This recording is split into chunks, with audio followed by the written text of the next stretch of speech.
ஹரே ராமா ஹரே கிருஷ்ணா. கற்பூர காலை வணக்கம். இன்று நாம் காணவிருக்கும் ஸ்லோகம், பாடல், ஆன்மீக கதை வழங்குபவர்கள் பாஸ்கரா கற்பூரம். பூஜைக்கென்றே புத்தது பரிசுத்தமான பாஸ்கரா கற்பூரம் மற்றும் சாம்பிராணி வகைகள், சேலம். இன்றைய ஸ்லோகம்: ஓம் க்ரீம் ஸ்ரீம் க்ரீம் ஸ்ரீம் குபேராய அஷ்டலக்ஷ்மி மம கிருஹே தனம் புரய புரய நமஹ.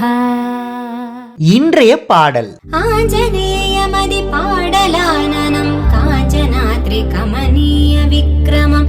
ஆஞ்சநேயமதி பாடலானனம் காஞ்சனாத்ரி கமனீய விக்ரமம். பாரிஜாத தருமூலவாசினம் பாவயாமி பவமானநந்தனம். பாரிஜாத தருமூலவாசினம் பாவயாமி பவமானநந்தனம். யத்ர யத்ர ரகுநாத கீர்த்தனம் தத்ர தத்ர கிருதமஸ்தகாஞ்சனம். யத்ர யத்ர ரகுநாத கீர்த்தனம் தத்ர தத்ர கிருதமஸ்தகாஞ்சனம். பாஷ்வபாரி பரிபூர்ணலோச்சனம் மாருதீம் நமதராஷ்ட்ரசாந்தகம். பாஷ்வபாரி பரிபூர்ணலோச்சனம் மாருதீம் நமதராஷ்ட்ரசாந்தகம். மாருதீம் நமதராஷ்ட்ரசாந்தகம். மாருதீம் நமதராஷ்ட்ரசாந்தகம். இன்றைய ஆன்மீக கதை. ஹரே ராமா ஹரே கிருஷ்ணா. இன்று நாம் பார்க்கவிருக்கும் ஆன்மீக கதை ராமாயணத்தில் ராமரின் கட்டளையை மீறிய ஹனுமன். ராமரோட கட்டளையை ஹனுமன் மீறினாரு அப்படின்னா யாராவது நம்புவாங்களா? இருந்தும் ஹனுமன் ராமர் சொன்னதையே கேட்கல. அது என்ன கதை அப்படின்றத தான் பார்க்க போறோம். ராமாயணம் முடிகிற தருவாயில ராமர் நதியில இறங்கி தன்னோட உயிரை விட போறாரு அப்படின்னு எல்லாருக்கும் தெரிஞ்சிருச்சு. அவர் நதியில இறங்கி வைகுண்டம் போக போறாரு. அதே சமயம் புஷ்பக விமானம் ஒன்று ஏற்பாடு செஞ்சு அந்த புஷ்பக விமானத்தில் யார் யாரெல்லாம் தன்னோட வைகுண்டத்துக்கு வரணும் அப்படின்னு ஒரு லிஸ்ட்டை ப்ரிப்பேர் பண்ணி சுக்ரீவன் கிட்ட கொடுக்குறாரு.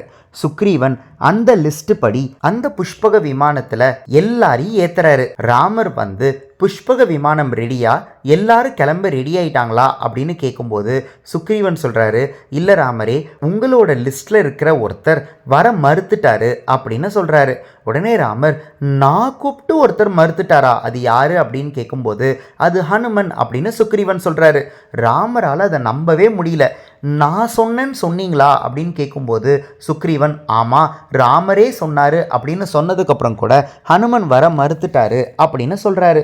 சொன்ன உடனே ராமர், சுக்ரீவா, நானே நேரடியாக போய் ஹனுமன் கிட்ட கேட்குறேன் அப்படின்னு சொல்லிட்டு ராமர் ஹனுமன் கிட்ட போயிட்டு, ஹனுமனா, நான் வைகுண்டம் போகிறேன், என்னோட இத்தனை பேர் வரப்போகிறாங்க, உனக்கு அங்கே வர ஆசை இல்லையா, நீ ஏன் வரமாட்டேன்னு சொன்ன அப்படின்னு கேட்கும்போது ஹனுமன் சொல்கிறாரு, ராமரே, நான் வரேன்னு சொல்லியிருப்பேன், ஆனால் வைகுண்டம் போனதுக்கப்புறம் நீங்கள் ராமராக காட்சி தருவீங்களா இல்லை மகாவிஷ்ணுவாக காட்சி தருவீங்களா அப்படின்னு கேட்குறாரு. உடனே ராமர், இதில் என்ன சந்தேகம், நான் மகாவிஷ்ணுவாக தான் காட்சி தருவேன் அப்படின்னு சொல்கிறாரு.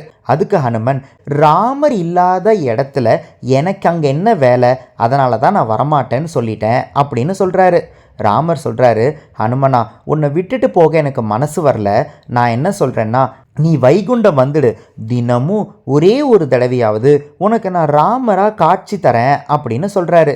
அதுக்கு ஹனுமன், நீங்கள் காட்சி தருவீங்க எனக்கு தெரியும், ஆனால் எனக்கு இன்னொரு பிரச்சனையும் இருக்குது அப்படின்னு சொல்கிறாரு. அது என்ன அப்படின்னு கேட்கும்போது ஹனுமன் சொல்கிறாரு, அங்கே வைகுண்டத்தில் ராமநாமம் கேட்குமா அப்படின்னு சொல்கிறாரு. அதுக்கு ராமர், அது எப்படிப்பா அங்கே ராமநாமம் கேட்கும், அங்கே மகாவிஷ்ணுவை தானே எல்லாரும் போற்றுவாங்க அப்படின்னு சொல்கிறாரு. உடனே ஹனுமன் சொல்கிறாரு, ராமநாமம் கேட்காத இடத்துல, ராமாயணம் பாராயணம் நடக்காத இடத்துக்கு நான் வரவே மாட்டேன் அப்படின்னு சொல்கிறாரு. உடனே ராமர், இதுக்கு நம்ம ஒன்றும் செய்ய முடியாதுப்பா, அதனால் நீ அடுத்தடுத்த யுகத்துக்கும் சிரஞ்சீவியாக இருந்து ராமநாமம் கேட்குற இடத்துலையும் ராமாயணம் பாராயணம் நடக்கிற இடத்துலையும் நீ சிரஞ்சீவியாக வாழ்வ அப்படின்னு சொல்கிறாரு. அந்த ஆசீர்வாதத்தோட தான் ஹனுமன் சிரஞ்சீவியாக வாழ்கிறாரு. எப்பெல்லாம் எங்கெல்லாம் ராம நாமம் கேட்குதோ, ராமாயணம் பாராயணம் நடக்குதோ, அங்கெல்லாம் கண்கள்ல ஆனந்த கண்ணீரோட ஹனுமன் வந்து அதை கேட்டு ரசிப்பாரு அப்படின்றது தான் நம்மளோட புராணங்கள் இதிகாசங்கள் கூறுகின்ற ஐதீகம். உங்களுக்கும் புரிஞ்சிருக்கும் நினைக்கிறேன். இன்று நாம் பார்த்த ஆன்மீக கதை ராமாயணத்தில் ராமரின் கட்டளையை மீறிய ஹனுமன். இந்த கதை உங்களுக்கு பிடிச்சிருந்ததுன்னா இந்த வீடியோவோட கமெண்ட் பாக்ஸ்ல கற்பூர காலை வணக்கம் அப்படின்னு பதிவிடுங்க. நாளை இன்னொரு ஆன்மீக கதையில உங்களை சந்திக்கிறேன். ஹரே ராமா ஹரே கிருஷ்ணா.